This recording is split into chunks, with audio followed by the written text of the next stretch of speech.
सज्जन हो, जीवन म्हणजे एक प्रवास आहे.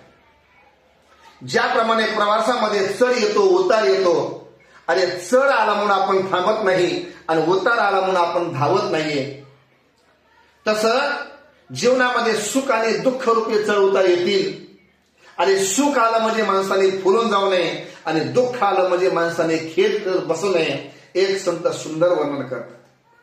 दुःख में तड़पो मती, सुख में फूलो मती. दुःख में तड़पो मती, सुख में फूलो मती.